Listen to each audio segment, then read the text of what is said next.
السلام عليكم ورحمة الله وبركاته. السلام عليكم ورحمة الله وبركاته.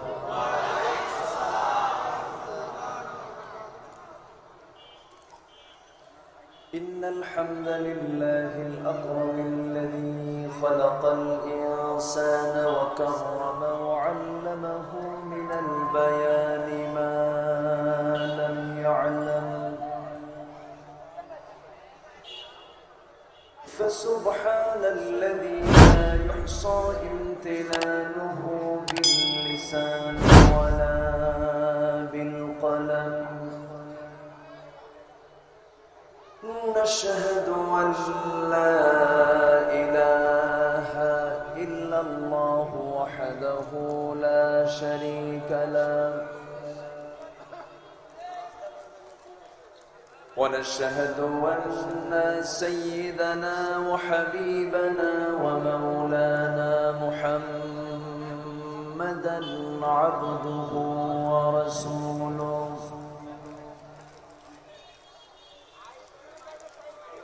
الذي أرسله بالحق بشيرا ونذيرا وداعيا إلى الله بإذنه وسراجا وقمرا منيرا. فقد قال الله تعالى في كلامه المجيد وفرقانه الحميد: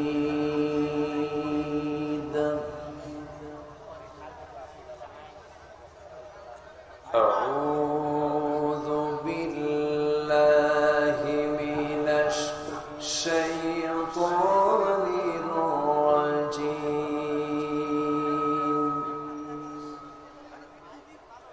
بسم الله الرحمن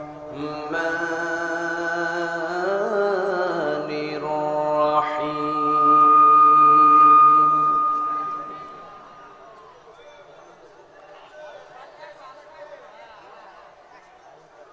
والمؤمنون والمؤمنات بعضهم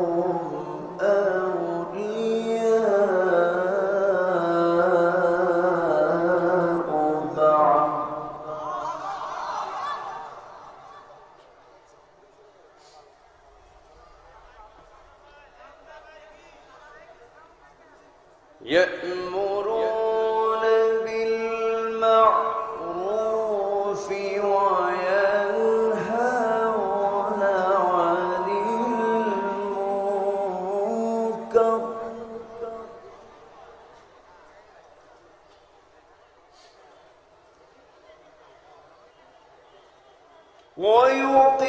ويقيمون الصلاة ويؤتون الزكاة ويطيعون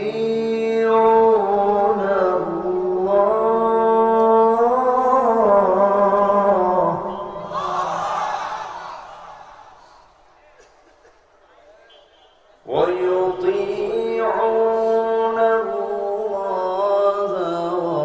ورسوله. أولئك سيرحمهم الله.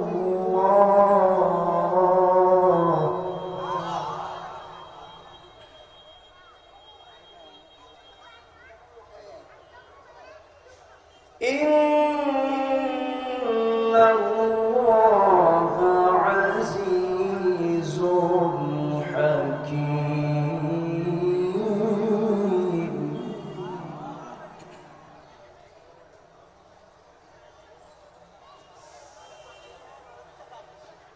الله أكبر.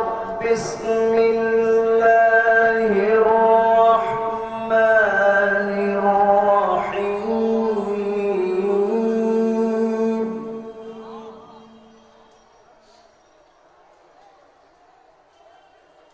إن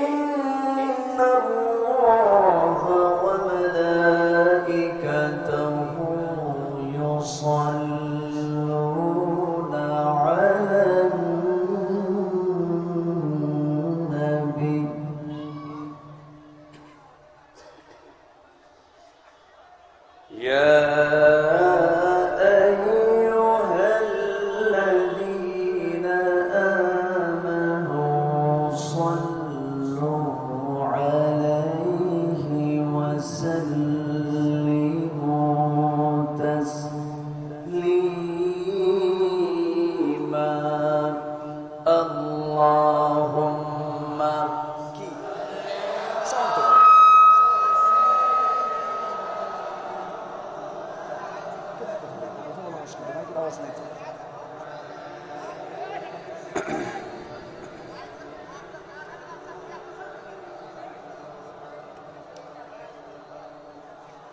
একটু মোহাম্মত দিয়ে নবীর প্রেমে মাতোয়ারা হয়ে জবান খুলে উচ্চ আওয়াজে সবাই বলুন আল্লাহুম্মা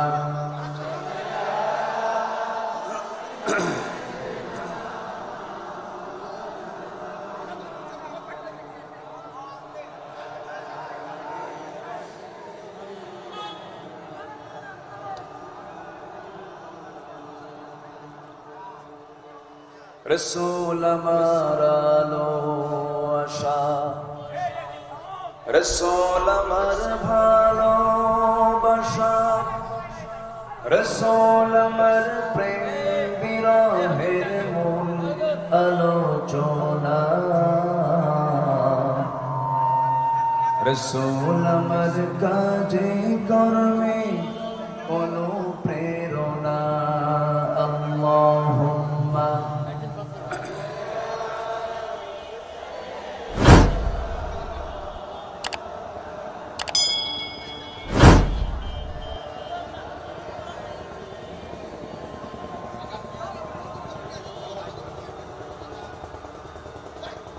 সবাই বলুন বালাগাল উলা বিকামালিহি কাশাফাত তুজা বিজামালিহি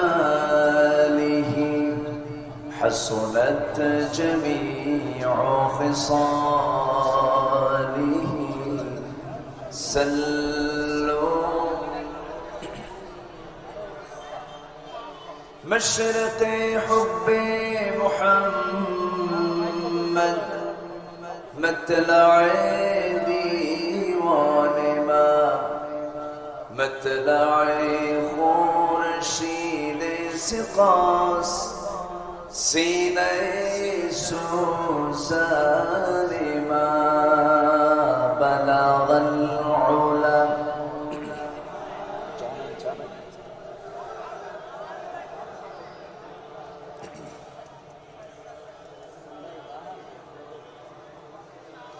صلوا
দেশের দক্ষিণ পশ্চিমাঞ্চল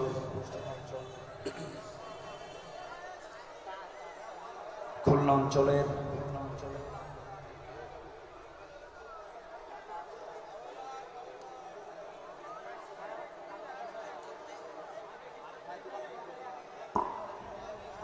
অঞ্চলের যশোর জেলার সদর উপজেলার মুন্সিফপুর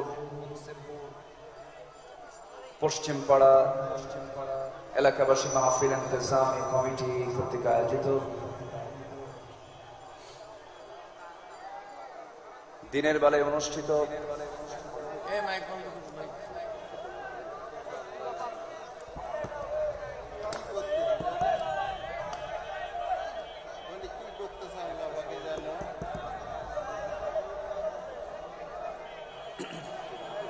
জানাই কোনো ম্যানেজমেন্ট নাই মঞ্চে চা লাগবে না চা রাখা যাবে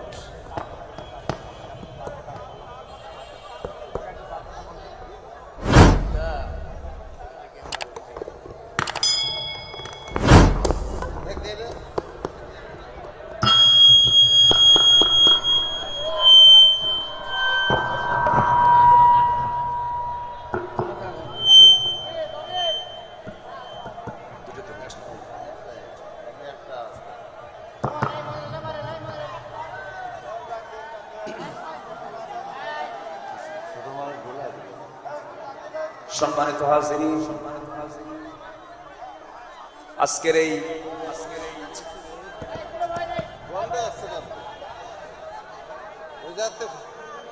মেন লাইন বন্ধ হয়ে গেছে। কারেন্ট চলে গেছে, কারেন্ট চলে গেছে। কারেন্ট নেই, গন্ডগোল করো না, কারেন্ট নেই।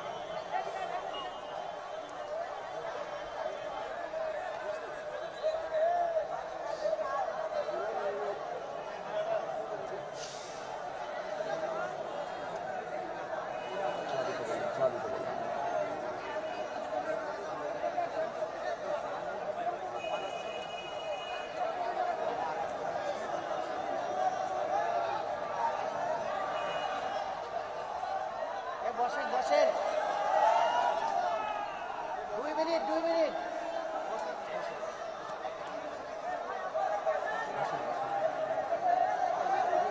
বসেন, কারেন্ট চলে গেছে, 2 মিনিট।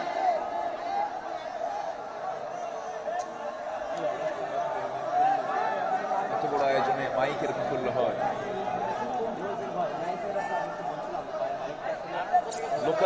লোকাল কোনো মাইক নিতে হয়? যশোর থেকে নিয়ে আসবে, খুলনা থেকে নিয়ে আসবে, লোকাল কোনো মাইক নাই? বিদ্যুৎ চলে গেছে।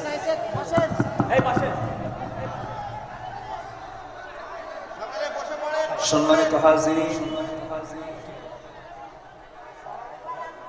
বাজারে সবাই কথা বলে, মাহফিলে সবাই কথা বলে, তাহলে মাহফিল তো বাজার না। বসেন মুরব্বী, আপনি বসেন।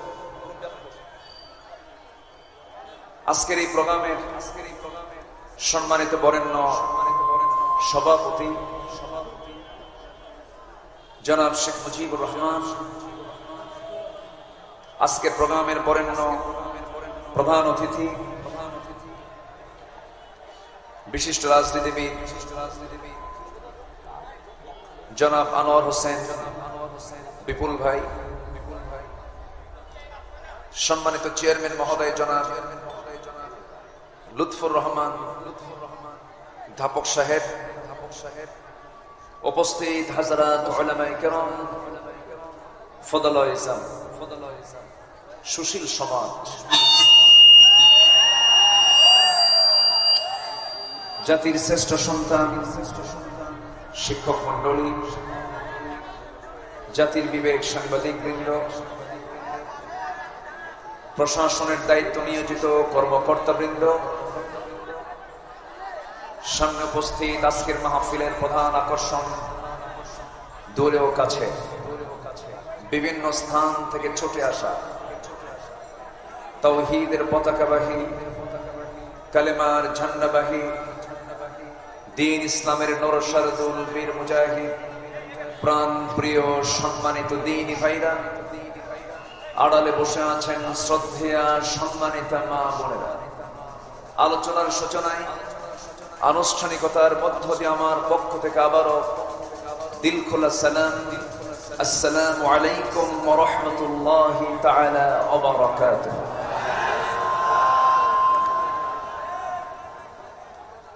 সালামের জবাব একটু দুর্বল মনে হচ্ছে। আসসালামু আলাইকুম ওয়া রাহমাতুল্লাহ। সবাই কেমন আছেন? মাইক কেমন?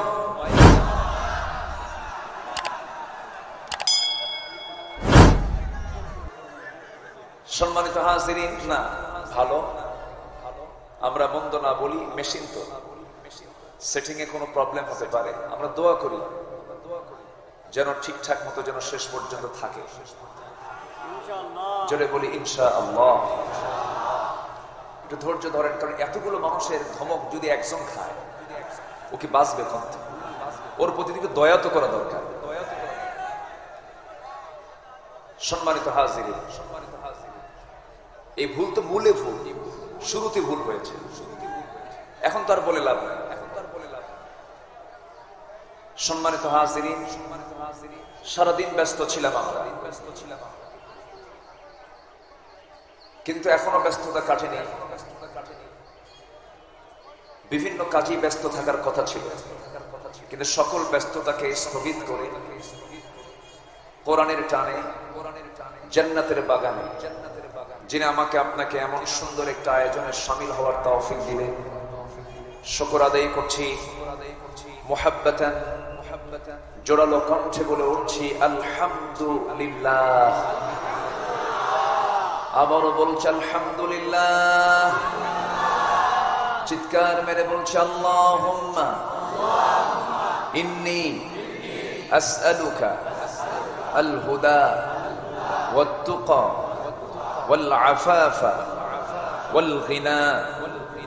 সবাই বলি আল্লাহুম্মা লাকা আসলামতু ওয়া বিকা আমানতু ওয়া আলাইকা তাওয়াক্কালতু ওয়া ইলাইকা আনাবতু ওয়া বিকা খাসামতু। আমরা আল্লাহ তাআলার শুকর আদায় করে নিলাম। সম্মানিত হাজিরিন, আমার পূর্বেও একজন দ্বীনী ভাই আলোচনা রেখেছেন, গুরুত্বপূর্ণ কথা তিনি উপস্থাপন করেছেন।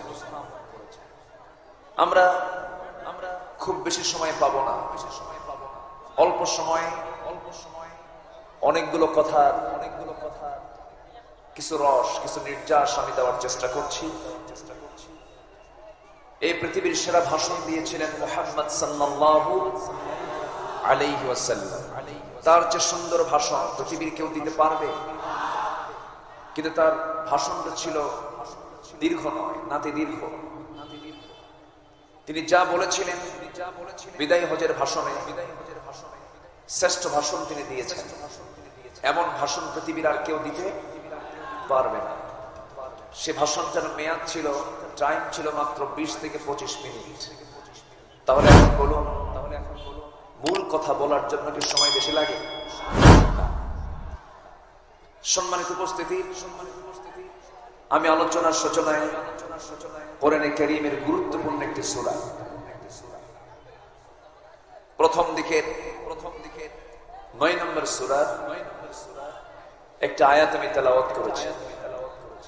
সূরা তওবা থেকে আমি কিছু কথা উপস্থাপন করতে চাচ্ছি, যার মধ্যে আল্লাহ রাব্বুল আলামিন বান্দাকে 4টি কাজের অর্ডার দিয়ে আল্লাহ বান্দাকে জানিয়ে দিচ্ছেন, এই 4টি কাজ করলে আমি তোমার প্রতি রহমত নাযিল করব, আমি তোমাকে মাফ করে দেব। এই পাশে কথা বলা যাবে না, পাশে সাইড টক করা যাবে না। স্বেচ্ছাসেবক যারা আছেন একটু খেয়াল করার চেষ্টা করেন। আলোচনাকে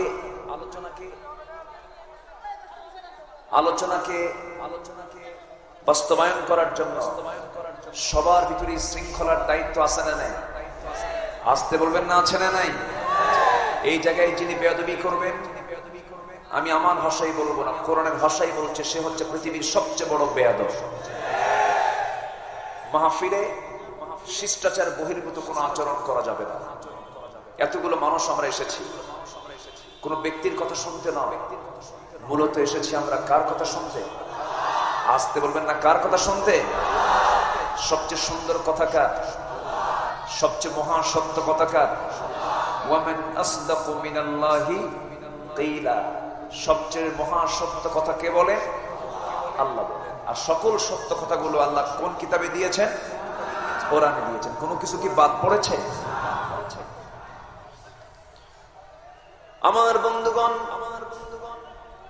আল্লাহ রাব্বুল আলামিন এই পৃথিবীতে যত কিছু সৃষ্টি করেছেন, আকাশের দিকে আপনি তাকান, জমিনের দিকে আপনি তাকান, সমগ্র জগতের দিকে আপনি তাকান, গোটা দুনিয়ার সকল সৃষ্টির দিকে আপনি যেদিকে তাকাবেন, যে দিকটা আমরা দেখব সেই দিকটা সমস্ত সৃষ্টি একদিন ধ্বংস হয়ে যাবে।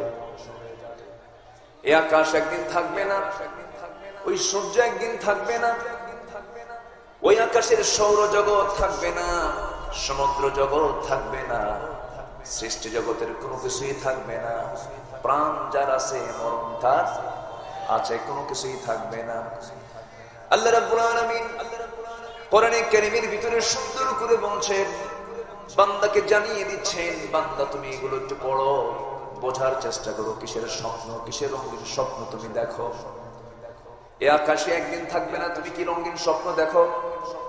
আল্লাহ রাব্বুল আলামিন বলেন, ইদাশ শামসু কুওয়িরাত ওয়া ইদান নুজুমু কাদারাত ইদাস সামাউ ফাতারাত ওয়া ইদাল কাওয়াকিবু ইনতাসারাত ইযা যুলজিলাতিল আরদু জিলজালাহা وأخرجت الأرض أثقالها وقال الإنسان ما لها جربنا الله أكبر এই আকাশ ফেটে ফেটে পড়বে, তারকাগুলো ছিটকে ছিটকে পড়বে, সূর্য সংকুচিত হয়ে যাবে, জমিন প্রকম্পমান হয়ে যাবে, জমিন তার সমস্ত কিছু গিরণ করে দেবে। মানুষ বলবে, এত স্বপ্ন মাথায় নিয়ে চললাম, সব স্বপ্ন তো আজকে মাটির সঙ্গে মিশে গেল, কোনো কিছুই থাকবে না, সব ধ্বংস হয়ে যাবে। মহান রব্বুল আলামিন বলেন, কুল্লু মান আলাইহা ফানিন ওয়া ইয়াবকা ওয়াজহু রাব্বিকা যুল জালালি ওয়াল ইকরাম। আমার সঙ্গে ঠোঁট মিলে মিলে সবাই বলুন, ফাবিআইয়ি আলাই রাব্বিকুমা তুকাযিবান। দুনিয়ার সকল কিছু ডিস্ট্রয় হবে, ফানা ফানা হয়ে যাবে, টুকরো টুকরো হয়ে যাবে, কেবলমাত্র শুধুমাত্র একমাত্র যিনি ঠিক থেকে যাবেন তিনি কে? বলুন, আসতে বলবেন না, তিনি কে? তিনিও থাকবেন, তার কালামও থাকবে কিনা বলেন? থাকবে। এই কোরআন কখনো নির্মূল হবে না। এই পৃথিবীতে আমরা যা কিছু দেখতে পেতেছি সব একদিন শেষ হয়ে যাবে, কোরআনটা ধ্বংস হবে না, কারণ কোরআন কার কথা? অতএব কোরআনের বিরুদ্ধে স্লোগান দিয়ে কোনো লাভ নাই। তুমি থাকবে না, আমি থাকবো না, কিন্তু কোরআন ঠিকই থেকে যাবে, ঠিক কিনা? কোরআন ছিল, আছে, থাকবে, আমি আপনি থাকবো। অতএব কোরআনের বিরুদ্ধে, ইসলামের বিরুদ্ধে, কোরআনের যারা জ্ঞানবান আলেমদের বিরুদ্ধে ষড়যন্ত্র যতই করেন না কেন, ইসলাম যে নির্মূল করতে আসবে সে নির্মূল হয়ে যাবে। সম্মানিত ভাইয়েরা, কথা আছে, আস্তে আস্তে করে বলবো। আমি তো খুব টেনশনে আছি, মাইক যে কখন কি করে বুঝলেন, আমি খুব টেনশনে আছি, কারণ অস্ত্র যদি ভোতা হয় কাম তো সারা।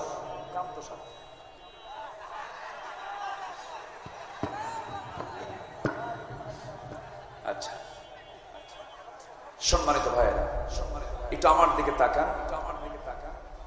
এত বড় একটা আয়োজন, এখানে শুধু একটা মাইক সার্ভিস দেয় না, সহযোগিতা লাগে আরো কিছু মাইক সার্ভিস, কারণ অনেক বড় আয়োজন, কাভারেজ দেওয়ার জন্য মাস্টার প্ল্যান হাতে নিয়ে প্রোগ্রামগুলো করতে হয়। সম্মানিত ভাইয়েরা, আমরা এখানে বসে আছি, আমাদের ভ্রাতৃত্বের বন্ধন, ভ্রাতৃত্বের দরকার আছে না নাই? আসতে বলবেন না, আছে না নাই? কিন্তু আমি যদি একটা প্রশ্ন করি, আদৌ কি আমাদের ভিতরে পরস্পরের হৃদয়ের যে সম্পর্ক, এটা কি আছে? আসতে বলবেন না আছে? আমার দেশে আবাদ হয় মানবতার না হিংসা? বলেন তো, হিংসা? মুমিন কি কখনো হিংসুক হতে পারে? মুসলিম কখনো হিংসুক হতে পারে? তিনটা জিনিস মানুষকে ধ্বংসের দিকে নিয়ে যায়। নাম্বার 1 হচ্ছে অহংকার। কি বলেন? নাম্বার 2 হলো লোভ। নাম্বার 2 কি? লোভ। নাম্বার 3 হলো কি? হিংসা। قال إياكم في الحسد فإن الحسد يأكل الحسنات كما تأكل النار الحطب। তোমরা হিংসা থেকে নিজেকে গুটিয়ে রাখো। হিংসা সমস্ত ভালো কাজকে খেয়ে ফেলে, যেমন করে কাঠকে যেমন আগুন খেয়ে ফেলে, হিংসা তেমন নেক আমলকে খেয়ে ফেলে। তাহলে ইমানদারের জীবনে এই তিনটি ধ্বংসকারী তিনটি বদগুণ থাকা যাবে না। অহংকার থাকা যাবে না। আজকের সমাজে কিছু অহংকারী আছে না? টাকার অহংকার আসতে কম কেন? ক্ষমতার অহংকার আছে না? নাই?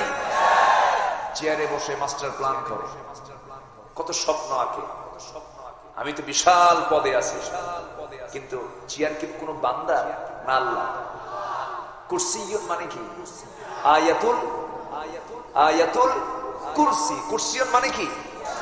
চেয়ার মূলত কার? এখন চেয়ার কার? মানুষ তো মনে করে আমারই চেয়ার, কিন্তু চেয়ার কোনো বান্দার না। চেয়ার মেন মানুষ না, আসলে চেয়ার মূলত কার? ক্ষমতা কার?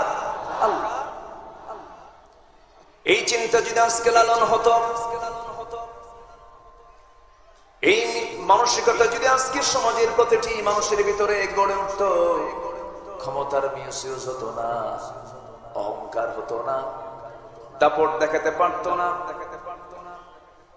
আমি কি হনুরে এই জাতীয় কোন টেন্ডেন্সি বান্দার মধ্যে আসতো না। কারণ অহংকার কোন বান্দা করবে না। অহংকার করবেন কে? অহংকার করার যোগ্যতা কার? আল্লাহ। আল্লাহ তো অহংকার করবেন, কারণ এই বিশাল আকাশের তিনি মালিক, তিনি একমাত্র অহংকারের উপযুক্ত। কিন্তু অহংকার করে ফেলল শয়তান। আবা ওয়াস্তাকবারা ওয়া কানা মিনাল কাফিরিন। শয়তান কি করলো? অস্বীকার করে বসলো, অহংকার করে বসলো। শয়তানের সঙ্গে সঙ্গে সে মেরুদূত পিতাড়িতে শয়তানের রূপ নিয়ে নিল। অহংকার করলে পরে শয়তানের দলে সে চলে গেল। লোভ করা যাবে না। অবৈধ লোভ কোথায় নিয়ে যায়? ওয়াইলুল লিকুল্লি হুমাযাতিল লুমাযাতিন আল্লাযী জামা'a মালাহু ওয়া 'আদ্দাদাহু ইয়াহসাবু আন্না মালাহু আখলাদাহু। আরেক সূরা এসেছে আলহাকুমুত তাকাসুর হাত্তা যুরতুমুল মাকাবির কাল্লা সাওফা তা'লামুনা সুম্মা কাল্লা সাওফা তা'লামুন। জোরে বলি আল্লাহু আকবার। একে অপরের বেশি চাওয়ার ধান্দা তোমাদেরকে ধ্বংসের দিকে নিয়ে যাচ্ছে। এরকম চাইতে চাইতে তোমরা কবর পর্যন্ত পৌঁছে যাবে। আল্লাহর সামনে তোমাকে হাজিরা দিতে হবে। এই অহংকার করা যাবে না, এই লোভ দেখানো যাবে না, হিংসা করা যাবে না। আমার বন্ধুগণ, ইমানদার হবে বিনয়ী, ইমানদার হবে উদার, ইমানদার হবে আকাশের মতো তার দিলটা উদার থাকবে।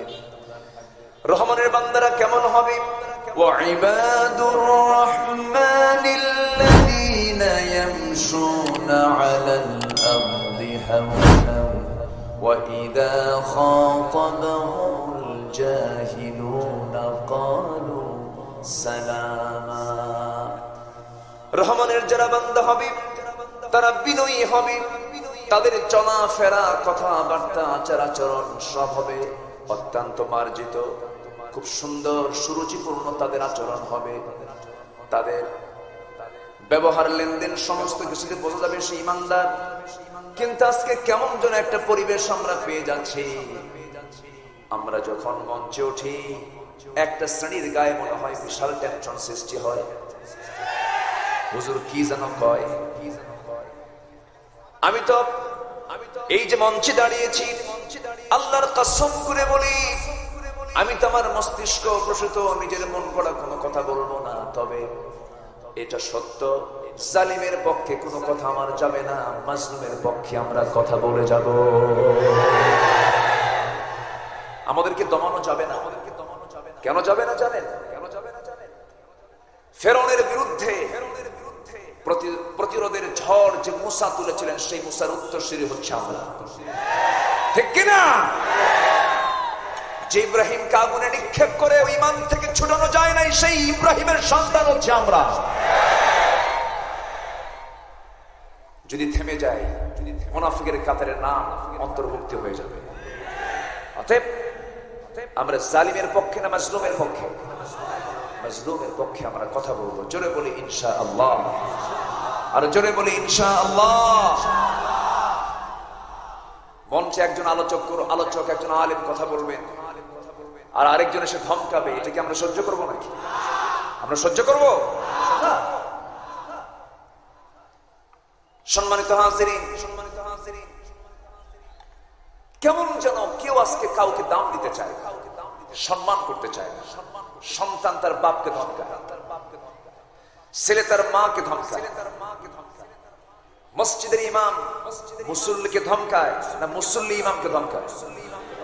আলহামদুলিল্লাহ, খুব ভালো তো, তাই না? মুসল্লি ভালো মুসল্লি না, এটা মুসল্লি ইমামকে ধমকায়। ধমকা কি ইমাম সোজা? আপনি যার পিছনে জীবনের শ্রেষ্ঠ একটি ইবাদত নামাজ আদায় করছেন, আপনি তাকে ধমকান? আপনি কত বড় অহংকারী হয়েছেন, ঠিক কিনা? আপনি কেন ধমকান? সম্মানিত ভাইয়েরা, ইউনিভার্সিটিতে শিক্ষক ছাত্রকে ধমকায় না ছাত্র শিক্ষককে ধমকায়? ওটাও কি সোজা কাম না উল্টা কাম? ওটা উল্টা কাম। প্রত্যেকটি জায়গায় শ্রদ্ধা এবং স্নেহ, এটার কোন গন্ধ আজকে আমরা পাচ্ছি না। কেন হচ্ছে এগুলো? কি জন্য হচ্ছে এগুলো? সম্মানিত ভাইয়েরা, আবার আমরা কি করলাম? আলেম ওলামা, আমি তো ছোটখাটো মানুষ, আলেমদের চেহারার দিকে তাকালে বরকত নাজিল হয়। একজন আলেমের মৃত্যু মানে জগতের মৃত্যু। একজন আলেমের সম্মান পৃথিবীর কেউ না দিলেও সবচেয়ে বেশি সম্মান দিয়েছেন আরশের মালিক আল্লাহ তাআলা নিজে। ইন্নামা ইয়াখশাল্লাহা মিন ইবাদিহিল উলামা। সে আলেমরা কি এমন করলেন? 1971 দেশ স্বাধীন হয়েছে, আজকে 2021। ক্ষমতার মসনদে আলেমরা বসছে কখনো? না। তারা তো চেয়ারও পায় নাই, চেয়ার নিয়ে মারামারিও করে না। কি এমন দোষ হলো? একজন কয় ঘাড় মটকায় দাও, আরেকজন কয় হাত ভাঙবো, আবার আরেকজন কয় যে খেলা হবে। এগুলো কেন? এগুলো ঠিক না। আমাদের দায়িত্ব আছে, আমাদের কিছু বলতে হবে, তারা শুনুক। এগুলো ঠিক না, এগুলো বলা উচিত না। আপনার ভাষা হতে হবে মার্জিত, আপনার জাতীয় ব্যক্তিত্ব, আপনার ভাষা হবে উন্নত মানের। আপনার ভাষা যদি বস্তির সঙ্গে মিলে যায়, তাহলে তো আপনার মান ঠিক থাকলো না, ঠিক কিনা?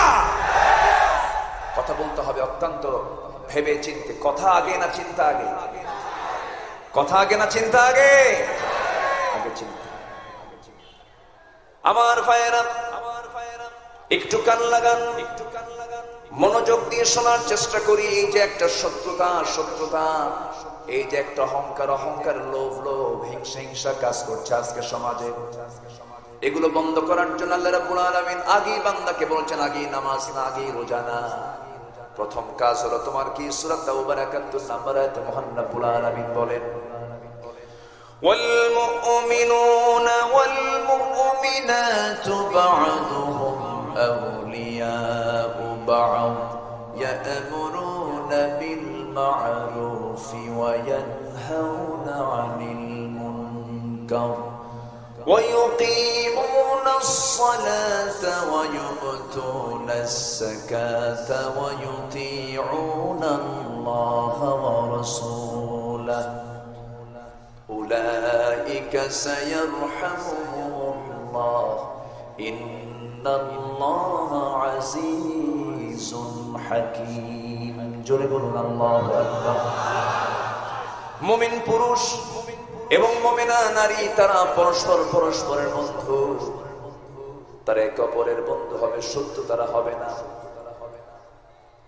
বন্ধু তিনি আমার বন্ধু হবেন যে বন্ধুর দিকে তাকালে আল্লাহর কথা মনে হবে।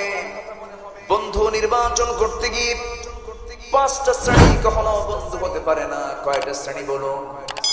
5টা শ্রেণীর মানুষ কখনো বন্ধু হবে না। বন্ধু বানাতে গেলে এই 5টা বিষয় আমরা খেয়াল রাখবো। 1 নাম্বার হলো যারা মিথ্যাবাদী।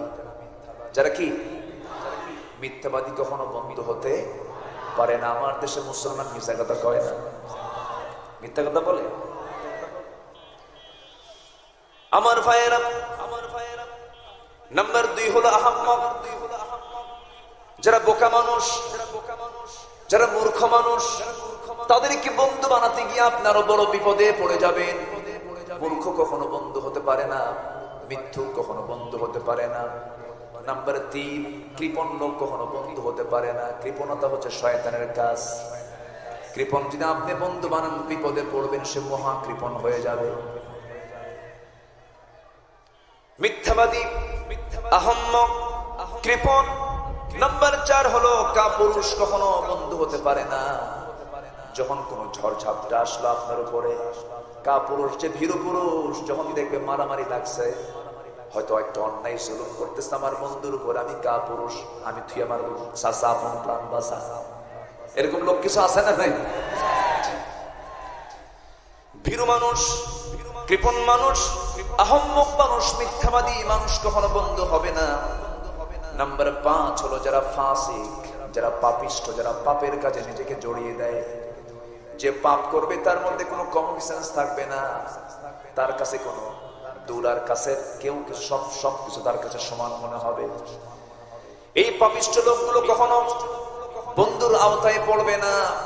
এই 5টা বদগুণ যার মধ্যে পাবেন তাকে কখনো অন্তরঙ্গ বন্ধু বানাতে যাবেন না। বন্ধু বানাতে গেলে তার জন্য সুবিধা না অসুবিধা, তার জন্য নিরাপদ না ঝুঁকিপূর্ণ, তাকে বিপদে ফেলে দিবে। তাহলে বন্ধু নির্বাচন করতে গেলে 1 নাম্বার কোয়ালিটি হবে কি? ওই বন্ধুটা হতে হবে কেমন? ওই বন্ধু হবে কেমন? قد أفلح المؤمنون الذين هم في صلاتهم خاشعون والذين هم عن اللغو معرضون والذين هم للزكاة فاعلون والذين هم لفروجهم حافظون إلا على أزواجهم أو ما ملكت أيمانهم فإنهم غير ملومين جلبون الله أكبر বন্ধু হবে কারা? ওই সমস্ত মুমিন যারা খুশুখুশুর সঙ্গে, যারা নামাজটা পড়ে, মনোযোগ দিয়ে নামাজ পড়ে, যারা অনর্থক কথা থেকে নিজেকে গুটিয়ে রাখে, বাজে বেহুদা কোনো কথা বলতে যায় না। এক সাহাবী রাসূলকে জিজ্ঞাসা করলেন, ইয়া রাসূলুল্লাহ, আমি নাজাত পেতে চাই, আমি কল্যাণ পেতে চাই, কেমনে নাজাত পাবো, কেমনে আমি মুক্তি পেয়ে যাবো? রাসূল বলেন 3টা কাজ করো। নাম্বার 1 হলো আমসিক আলাইকা লিসানাক, জিহ্বার লাগাম লাগাও, জিহ্বার লাগাম লাগাও, জিহ্বাকে নিয়ন্ত্রণ করো। নাম্বার 2 হলো বিনা প্রয়োজনে ঘর থেকে বের হও না। নাম্বার 3 হলো তোমার যে পাপ তুমি করেছো জীবনে, সেই পাপের জন্য চোখের পানি ফেলে ফেলে আল্লাহর কাছে কাঁদো। আমরা কাঁদবো কার কাছে? আসতে বলবে না, কাঁদবো কার কাছে? পাপ করেছি আমরা, কাঁদবো কার কাছে? পাপ করেছি আমরা, মাফ করবেন। এই সূরার নামটা কি বলেন? তওবা। সূরার নাম কি? তওবা। তওবা করবো কার কাছে? আল্লাহ কি মাফ করবেন না? অবশ্যই মাফ করবেন। যে বান্দা শেষরামি করবে আল্লাহর সাথে, শেষরামি মানে বান্দা শুধু আল্লাহর কাছে চাইতেই থাকবে, আল্লাহ দাও দাও দাও। যে ফকির শেষরামি করে ভিক্ষা করে তার কামাই কম হয় না বেশি হয়? আস্তে কোন কম হয় না বেশি হয়? দেখবেন কিছু কিছু ফকির আছে হাত চেপে ধরে, হাত পা টেপে ধরে, ভাই আমার কিছু দেন, আমার কিছু দিতে হবে, বারবার বলে, বারবার যখন বলে একটা ধমক মেরে বলে যা, এত এরকম বিরক্ত করিস কেন? শেষ পর্যন্ত সারতে না পারে পকেটে একখান নোট বের করে চলে যাবে, ঠিক কিনা বলে? এই যে ফকিরটা বারবার যাচ্ছে, বারবার চেয়ে বিরক্ত করে শেষ পর্যন্ত সাদাই করে নিল। আমরা যতই গুনাহ করি না কেন, আমার আল্লাহ তো এরকম নন। আমি আপনি খেপে যেতে পারি, কিন্তু আমার আল্লাহ কখনো খেপে যাবেন না। দুনিয়ার মানুষ মানুষকে একবারের বেশি দুবার ডাকলে পরে খেপে যায়, রেগে যায়, বিরক্ত হয়ে যায়। কিন্তু আল্লাহ বলছেন বান্দা তুই আমাকে যত বেশি ডাকিস আমি তোর তত কাছে চলে আসি। জোরে বলি সুবহানাল্লাহ। আমরা চাইব আল্লাহর কাছে, দিনে চাবো, রাতে চাবো, শয়নে চাবো, স্বপনে চাবো, সমস্ত সময় আমাকে আপনাকে চাইতে হবে। আল্লাহ রাব্বুল আলামিন বলছেন আল্লাযীনা ইয়াযকুরুনাল্লাহা কিয়ামান ওয়া qu'ুদান ওয়া আলা জুনুবিহিম ওয়া ইয়াতাফাক্কারুনা ফি খালকিস সামাওয়াতি ওয়াল আরদ ربنا ما خلقت هذا باطلا জোরে বলুন আল্লাহু আকবার। যারা আল্লাহকে স্মরণ করে দাঁড়িয়ে থেকে, বসে থেকে, শয়নে স্বপনে আল্লাহর জিকির করে, জিকির মানে হলো সৃষ্টি নিয়ে যারা গবেষণা করে এটা একটা জিকির। এই আকাশ বানিয়েছেন কে? খুঁটি কয়টা? একটাও খুঁটি আছে নাকি? সূর্য কয়টা? সূর্যকে আলো কি সমস্যা হয় নাকি? গোটা পৃথিবী ছোট না বড়? সূর্য কয়টা? একটা সূর্য যেমন গোটা পৃথিবীর অন্ধকারকে দূর করে আলোকিত করতে পারে, আর গোটা পৃথিবীর যত অন্ধকার আছে, সমস্ত সভ্যতা অজ্ঞতা বর্বরতা আছে, সমস্ত অজ্ঞতা বর্বরতা সকল অন্ধকার দূর করার জন্য একটা সূর্য যেমন অন্ধকার দূর করার জন্য যথেষ্ট, এই পৃথিবীর সমস্ত জুলুমাত দূর করার জন্য একটা কোরআনই যথেষ্ট, ঠিক কিনা? আমার ভাইয়েরা একটু মনোযোগ দিয়ে শুনি। আমি কেন আল্লাহকে ভুলে থাকি? আল্লাহ তো আমাকে ভুলেন নাই। একটা সেকেন্ডের জন্য যদি ভুলে যান আমরা কেউ বাঁচবো না। সূর্যের আলো কি বন্ধ আছে নাকি? নাকের খাবার আগে দরকার না মুখের খাবার আগে দরকার? ভালো করে কম। অনেকে মুখ কয়, নাক বন্ধ করে দেন তো। নাকের খাবার আগে দরকার না মুখের খাবার আগে দরকার? মুখের খাবার 3 দিন নাই বাঁচবো আমি, কিন্তু নাকের যে খাবার সর্বক্ষণ নাকের ডগায় খেয়ে দিয়ে রেখেছেন। আল্লাহ আমাকে 1 সেকেন্ড বলেন নাকি? আল্লাহ আমাকে 1 সেকেন্ডও বলেন না। অক্সিজেন আল্লাহ রাব্বুল আলামিন ফ্রি করে দিয়েছেন। আমার বন্ধুগণ, পানিগুলো আল্লাহ রাব্বুল আলামিন अवेलेबल করে দিয়েছেন। মাটি বেশি না পানি বেশি? পানির দরকার কম না বেশি? আল্লাহ পাক পানিটা বেশি করে দিয়েছেন। গতকালকে প্রোগ্রাম ছিল চট্টগ্রাম, খুব বেশি দূরে না মনে হয়? খুব বেশি দূরে? গতকাল কি সিরাজগঞ্জ থেকে ঢাকা হয়ে চিটাগাং গিয়েছি, চিটাগাং থেকে আবার ঢাকা হয়ে এখানে আসলাম। বিমানে চললে পরে একটু বিচিত্র আল্লাহর সৃষ্টিগুলো দেখা যায়। কি বিশাল মহাশূন্য! বিশেষ করে আমার সফরে 3টা জিনিস, আমি যখন 3টা জিনিসের মুখোমুখি হই আমার মনটা আল্লাহর দিকে বেশি করে চলে যায়। নাম্বার 1 হলো বিমানে যখন চড়ি মনে হয় আমার চাইতে অসহায় পৃথিবীতে আর কেউ নাই। পাহাড়ের চূড়ায় যখন চড়ি তখন মনে হয় আমি একজন ছোট্ট বান্দা, এত বড় বিশাল পাহাড়ের মালিক তিনি কে? আবার যখন বিশাল বড় সমুদ্রের সামনে যখন দাঁড়িয়ে যায়, সেই সমুদ্রের ঢেউয়ের আওয়াজ যখন কানে আসে তখন মনে হয় আহা মহান রব্বুল আলামিন তুমি কত বড় বিশাল, তোমার সমুদ্র দেখলেই টের পাওয়া যায়। জোরে বলি সুবহানাল্লাহ। আবার আমার দেহটাও কিন্তু কম বড় নয়। এই চোখ, এই নাক, এই কান, এই মুখ, আমি তো বলি পদ্মা মেঘনা যমুনার চেয়েও বড়। সুবহানাল্লাহ বলবেন না? চোখের মধ্যে পানি আছে না নাই? নদীতে পানি আছে না নাই? চোখের মধ্যে কি নদীর পানি নাকি? চোখের মধ্যে কিন্তু নদীর পানি না।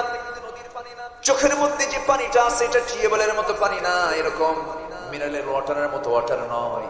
যদি এরকম সাধারণ পানি দিয়ে যদি আল্লাহ রাব্বুল আলামিন বান্দার চোখে যদি সেট করে দিতেন, যেখানে -ডিগ্রি তাপমাত্রা, চোখের ভিতরের পানিটা আইস হয়ে যেত, বরফ হয়ে যেত, চোখ আর নড়তো না, চোখ অচল হয়ে যেত। আল্লাহ রাব্বুল আলামিন এই চোখটা কেমনে সচল করা যায়? আবার এটাকে আল্লাহ রাব্বুল আলামিন মোবিলের মতো করেন নাই। মোবিলের মতো করলে পরে ধুলা কম হতো না, বেশি হতো, চোখটা জাম হয়ে যেত। তারা মোবিলের মতো করলেন না, তেলের মতো করলেন না, সাধারণ পানির মতো চোখের পানি বানালেন না। এর মধ্যে কিছু আছে পানি, কিছু আছে শ্লেষা, কিছু আছে তেল, আর কিছু আছে ইলেকট্রোলাইটের কিছু মিশ্রণ। এই সবগুলোর মিশ্রণ দিয়ে আল্লাহ রাব্বুল আলামিন চোখের পানিটা বানায় দিয়েছেন। বান্দার চোখের মধ্যে জমিনে চলতে গিয়ে যখন ধুলা ঢুকে পড়ে, সঙ্গে সঙ্গে ভিতর থেকে পানিও বের হয়ে পড়ে। একটু আস্তে কম সুবহানাল্লাহ, জোরে বলি সুবহানাল্লাহ। আল্লাহ সুন্দর করে বলছেন, আল্লাযী খালাকাকা ফাসাওয়াকা ফাআদালাকা ফি আইয়ি সূরাতিন মা শাআ রাক্কাবাক। শুধু বানায় দেই নাই, এটাকে আমি লেবেল করেছি, ভারসাম্য করেছি, টিকসই করে দিয়েছি। তোমার চোখ যেন নষ্ট না হয়ে যায় তার ব্যবস্থা করে দিয়েছি আমি আল্লাহ। এতে গেল চোখের কথা। কানের দিকে চলে যান, কানের ভিতরে আল্লাহ রাব্বুল আলামিন বিশাল বড় পর্দা দিয়েছেন। একটা কানে 1 লক্ষ শ্রবণ কোষ দিয়েছেন, দুইটা কানে 2 লক্ষ শ্রবণ কোষ দিয়েছেন। তো জোরে বলি সুবহানাল্লাহ। আমরা স্বাদ নেই, খাবারের স্বাদ নেই কোন কি দিয়া বলেন তো? জিহ্বা দিয়ে। জিহ্বা কে বানিয়েছেন? জিহ্বা একটা গোশতের টুকরা, জিহ্বা একটা এই গোশতের টুকরা। আবার আমার হাতেরও চামড়া, এটাও গোশতের টুকরা, এখানেও গোশত ও চামড়া আছে। আল্লাহ রাব্বুল আলামিন এই দেহের সমস্ত চামড়াগুলো এক একটা চামড়া এক এক রকম বানিয়েছেন। কপালের চামড়া এক রকম, নাকের চামড়া এক রকম, বুকের চামড়া এক রকম, পিঠের চামড়া এক রকম, তালুর চামড়া এক রকম। আল্লাহ রাব্বুল আলামিন নাকের যে চামড়া দিয়েছেন, যত ঠান্ডা লাগুক বান্দার নাকে কিন্তু ঠান্ডা লাগে না। আল্লাহ রাব্বুল আলামিন জিহ্বার ভিতরে এমন একটা মেশিন সেট করে দিয়েছেন, যখন বান্দা কোনো খাবার নিয়ে নেয়, আগে নাকের ফাংশন না মুখের ফাংশন? বলেন কিসের ফাংশন? এখন নাকের মধ্যে আরেকটা কাজ আছে না নাই? ঘ্রাণটা নেওয়া, দুর্গন্ধ না সুগন্ধ, ভালো না খারাপ নাক বলে দিচ্ছে। একদিকে অক্সিজেন নিচ্ছে, আবার আরেকদিকে বান্দা যখন খাবারটা মুখের মধ্যে নিচ্ছে, প্রথমে নাক সিগন্যাল দিচ্ছে বান্দা এটা খাবি, এটা খাবি না। ধরুন একটু চিন্তা করি তো আমরা, ধরুন এই নাকটা এই জায়গায় না দিয়ে আল্লাহ যদি টেকনিক করে বগলের তলে দিতেন, বগলের তলে দিলে পরে কি সমস্যাই না হয়ে যেত। গরমের দিন না হয় খালি গায়ে খেতে বসলাম, শীতের দিন প্রচন্ড শীত, কাপড় চোপড় খুলে নিয়ে সমস্ত খাবারগুলো আগে নাকের সামনে বলা লাগতো, নাক বল এটা জায়েজ কিনা জায়েজ। আগে নাকে, এরপরে সেকেন্ড স্টেশন, ফার্স্ট স্টেশন, এরপরে সেকেন্ড স্টেশন। আল্লাহ বলছেন বান্দা আমি তা করবো না। মুখের থেকে নাক সরাইয়া দিলে তোর চেহারা নষ্ট হয়ে যাবে, তোর চেহারা টিকে রাখবো, তোর সৌন্দর্য টিকে রাখবো, তোর চোখের ভ্রু দিয়ে তোর চেহারাও সুন্দর করে দেব, সুন্দর কপালটা দিয়ে দিলাম, সুন্দর চুলগুলো দিয়ে দিলাম, এত সুন্দর বানালাম। বান্দা নিজের দিকে তাকায় দেখ আমি আল্লাহ তোর কোনো কিছু বাদ রেখেছি নাকি? যেরকম সুবহানাল্লাহ। আমি তোর সব কিছু দিয়ে দিলাম, বান্দা তোর দায়িত্ব হলো আমাকে স্মরণ করা, আমার জিকির আজগার গুলো করা। আমাকে স্মরণ করবি, তুই কেমন করে স্মরণ করবি? আমার দেশে জিকিরের নামে কিছু ভণ্ডামি আছে না নাই? আসতে বলবেন না, আছে না নাই? আছে, আছে না? খাজা দিল কর তাজা, ইসমে জালাল গাজার কলকি খাওয়া হালাল, এগুলো আছে না নাই? এদের মোহরা দারুণ। কত যে দুষ্ট এরা। আমার দেশে নামাজি বেশি না মুসলমান বেশি? হ্যাঁ, কি বেশি হওয়া দরকার বলেন তো? কি বেশি হওয়া দরকার? আমার দেশে নামাজি বেশি না মুসলমান বেশি? নামাজি কম, নামাজি কম মুসলমান বেশি। চিন্তা করেন, নামাজ না পড়ে মুসলমান। আমরা আসি কোথায়? আমরা এক ধাপ এগিয়ে। কেন হয়েছে এটা জানেন? কিছু কিছু দরবারের মুরিদর কারণে। ঢাকার এক বদ মারা গেছে, জানেন না আপনারা? এত বড় পেট, বিশ্ব গুড়াও, এত বড় বিশ্ব ফাসেক, শয়তান মারা গেছে। সে বলতো তার বউ নাকি ফাতেমা, তার ছেলে নাকি হাসান হোসাইন। এত বড় দুষ্ট এরা। সম্মানিত ভাইয়েরা, আবার ওই সমস্ত দরবারে গরু পাঠায়, ছাগল পাঠায়। যারা গরু পাঠায় তারা এক বলদ, আর যারা ছাগল পাঠায় তারা আরেক মহা রাম ছাগল, ঠিক কিনা? গরুটা দরবারে না দিয়া বিধবার ঘরে পৌঁছায় দেয়, ছাগলটা ওই জায়গায় না দিয়া এতিমখানায় দেন, দোয়া করবে, সওয়াব পাবেন, ঠিক কিনা? وآتى المال على حبه ذوي القربى واليتامى والمساكين। এদিকে দাও, এদিকে খরচ করো, তোমার কাজে আসবে। লোক গেছে মইরা, মরা মানুষের দিয়ে লাভ আছে নাকি? টাকা দরকার মরা মানুষের না তাজা লোকের? মরা লোকের না তাজা লোকের? তাজা লোকের টাকা দরকার, মরা লোকের টাকা কিছু দরকার? ও তো নিজেই বিপদে আছে। বাচ্চা হয় না, গরু পাঠা। বাচ্চা দিবেন কে? আসতে বলবেন না কে? সন্তান দেওয়া না দেওয়ার সিদ্ধান্ত কার? ইয়াহাবু লিমান ইয়াশাউ ইনাসা ওয়া ইয়াহাবু লিমান ইয়াশাউ যুকুর। আল্লাহ যাকে চান ছেলে, যাকে চান মেয়ে, যাকে চান কিচ্ছু দেন। ফয়সালা কার? বাবার কাছে সিট হয়ে যাবো, বাবা একটু বলো তো আমার কি বাচ্চা কাচ্চা হবে? বাবা আবার দরবেশের ভান ধরে, বুঝেন না, কিছু কথা কয় না, অনেকক্ষণ চুপ মেরে থাকে, চোখ বন্ধ, মুরাকাবা মুশাহাদা, চুপ করে থাকে। প্রায় 20 মিনিট 25 মিনিট যায়। বাবা একটু বলেন তো, সত্যি করে বলেন তো, আমার কি কপালে বাচ্চা কাচ্চা আছে? হঠাৎ করে সাপের মতো ফোঁস বের ওঠে, এরকম আছে না নাই বলেন তো? কিচ্ছু না। এই ভণ্ডামি সার্ভে হলো 1.5 হাত লাঠির পিটন পড়লে পরে ওই সমস্ত বাতিলদের মোকাবেলা করার দরকার আছে না নাই? এদের সংখ্যা কিন্তু কম না, এদের সংখ্যা দেশে অনেক। কারণ নামাজ না পড়ি জান্নাত পাওয়া গেলে তো সস্তা কাম। এদের লোকের অভাব নাই। সম্মানিত ভাইয়েরা, ভ্রাতৃত্বের বন্ধনে অনেক বাধা আছে। ভ্রাতৃত্বের বন্ধন তৈরির 1 নম্বর শর্ত হলো 5 ওয়াক্ত নামাজে আমরা হব। জোরে বলি ইনশাআল্লাহ, আরো জোরে বলি ইনশাআল্লাহ। নামাজ ছেড়ে দেওয়া যাবে? নামাজ শত্রুতা শিখায় না ভ্রাতৃত্ব শিখায়? নামাজ অনিয়মতান্ত্রিক জীবন শিখায় না নিয়মতান্ত্রিক জীবন হতে শিখায়? নিয়মতান্ত্রিক জীবন। আমরা নামাজ কেন্দ্রিক জীবন গড়বো, জোরে বলি ইনশাআল্লাহ। সেই নেতাকে মানবো যে নেতা নামাজ পড়ে। যে নেতার নামাজ নাই জুতা দিয়ে পিটায় সোজা করা দরকার। সম্মানিত ভাইয়েরা, নামাজ থেকে নেতৃত্ব আসবে। রাসূল যখন মারা যান, আমার নবীর মুসাল্লায় নামাজের অর্ডার দিয়েছেন আবু বকরকে, মুহাম্মদ সাল্লাল্লাহু। অতএব ওমরের মতো নীতিবান হব আমরা, আবু বকরের মতো বন্ধু হব আমরা, ওসমানের মতো লজ্জাশীল হব আমরা, আলীর মতো বীর লড়াকু সৈনিক হব আমরা।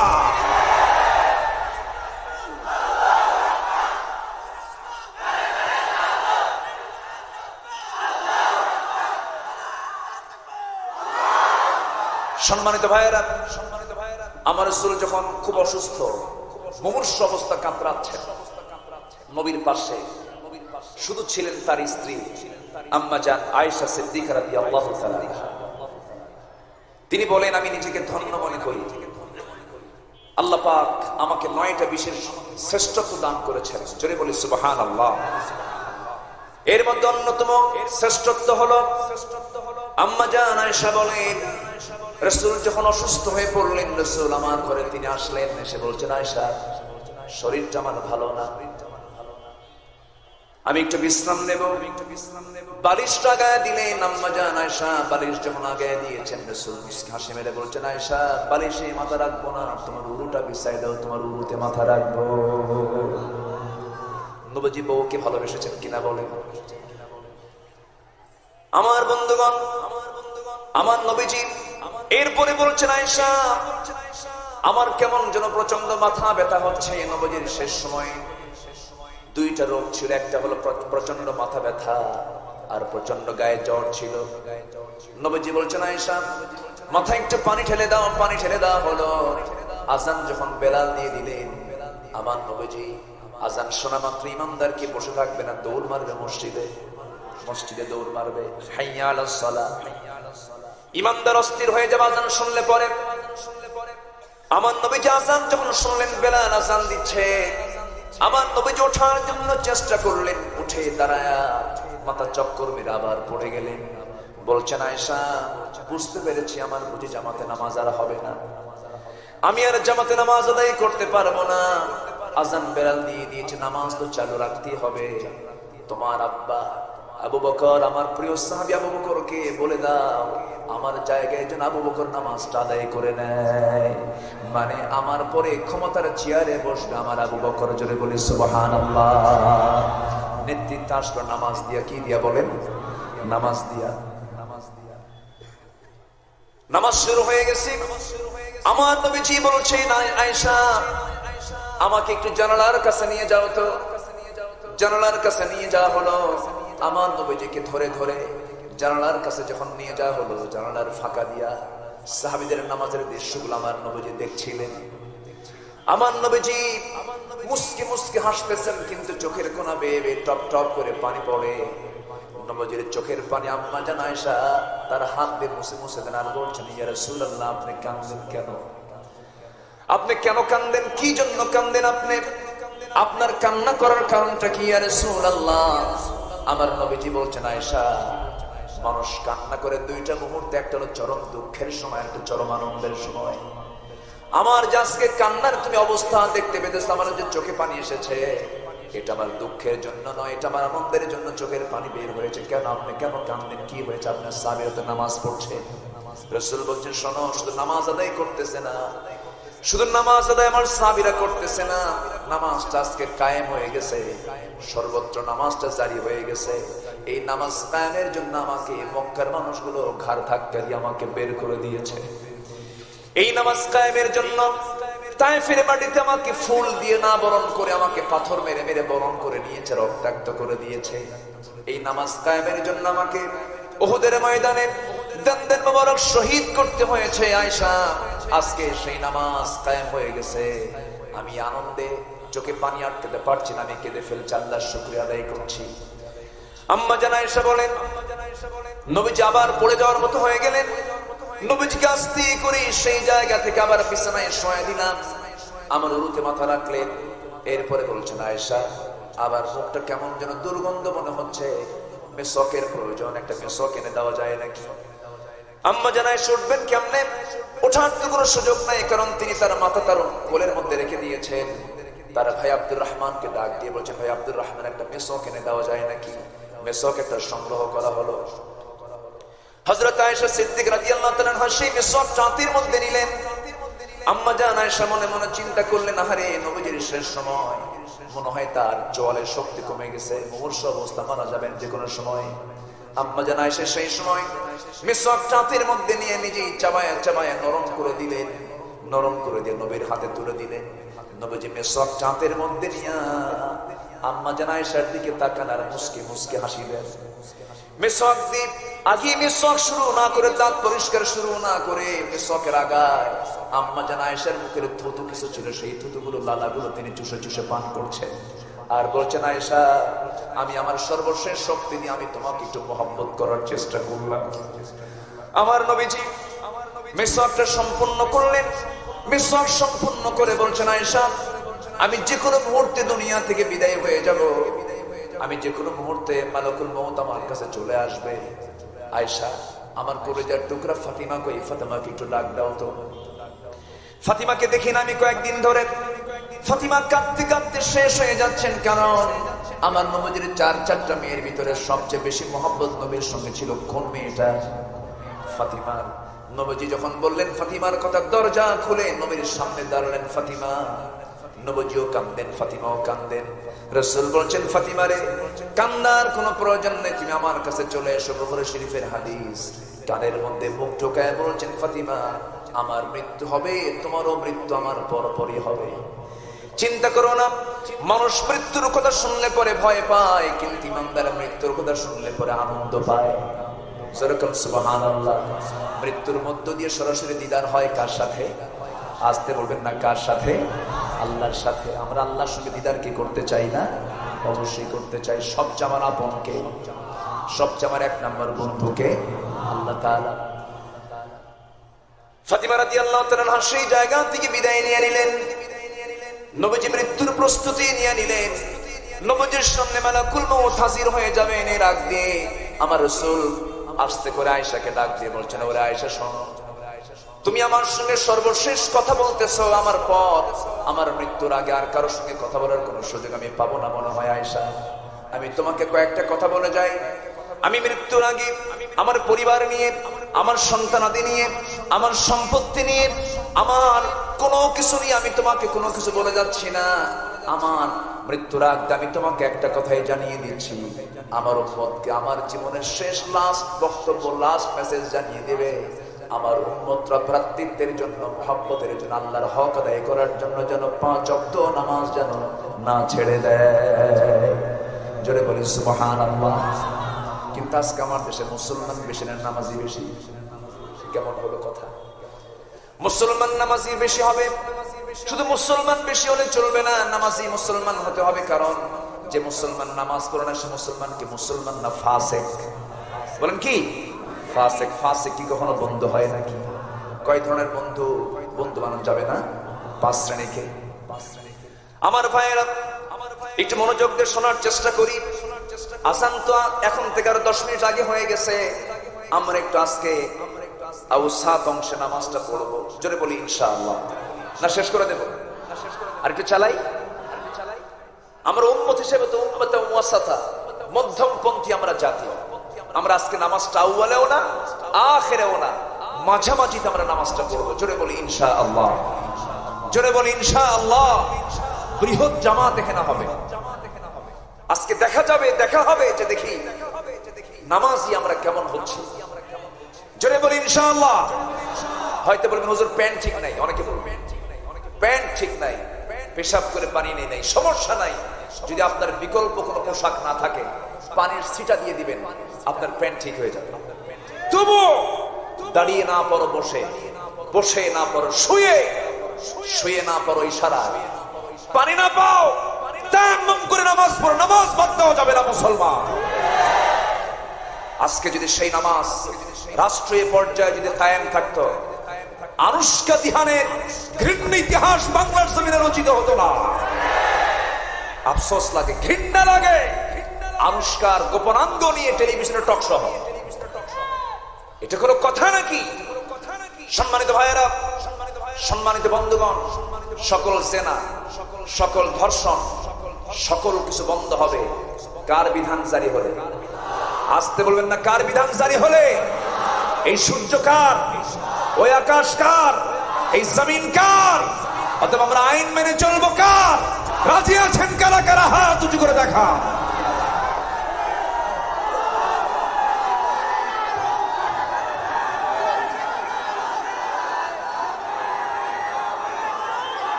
চিৎকার মেরে বলি ইয়া আল্লাহ, ইয়া রহমান।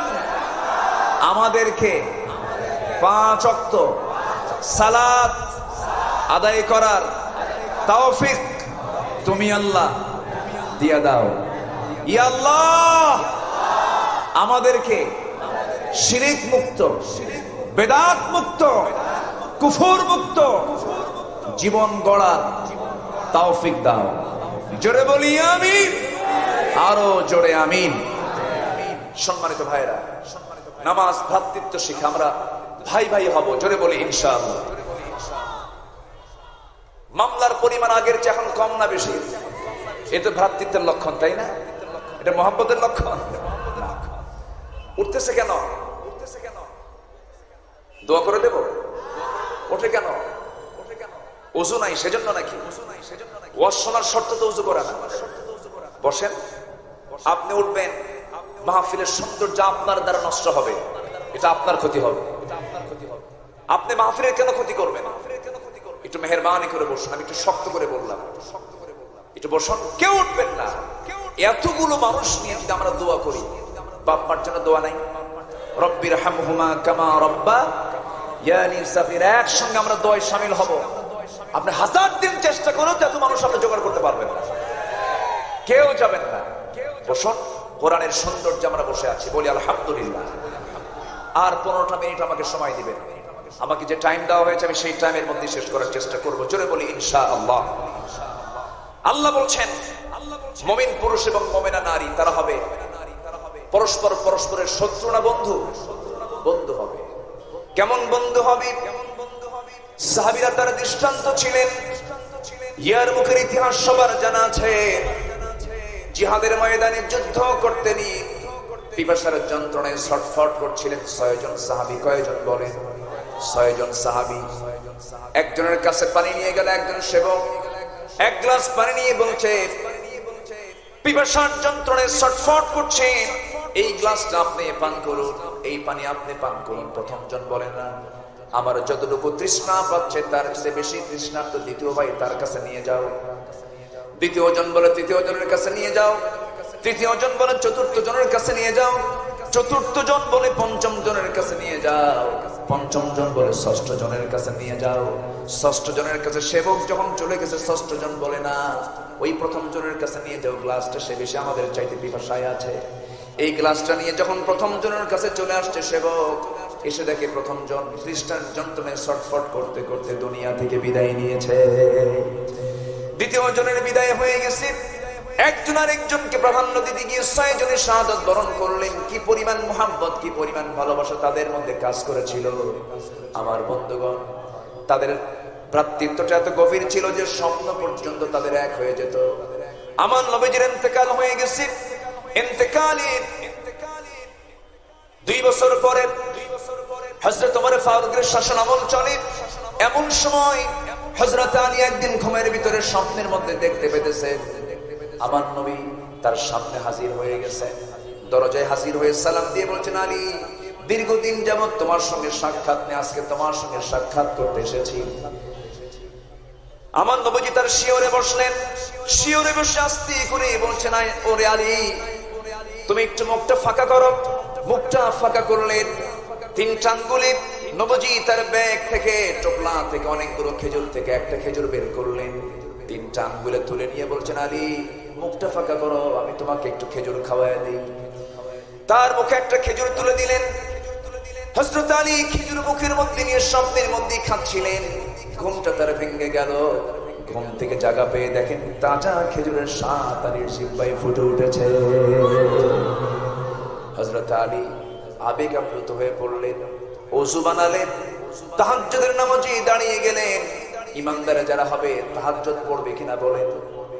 আসতে বলেন না, পড়বে কিনা বলেন? যার জীবনে তাহাজ্জুদ মিস হবে না, তার জীবনে নামাজ মিস হবে না। যার জীবনে নফল বেশি, তার জীবনে ফরজ বাদ যাবে না। যার জীবনে নফল নাই, তার জীবনে ফরজটা বাদ পড়ে যাবে। আমার বন্ধুগণ, আমরা নফলটা বেশি করার চেষ্টা করব। জোরে বলি ইনশাআল্লাহ। আরো জোরে বলি ইনশাআল্লাহ। হযরত আলী তাহাজ্জুদ আদায় করলেন।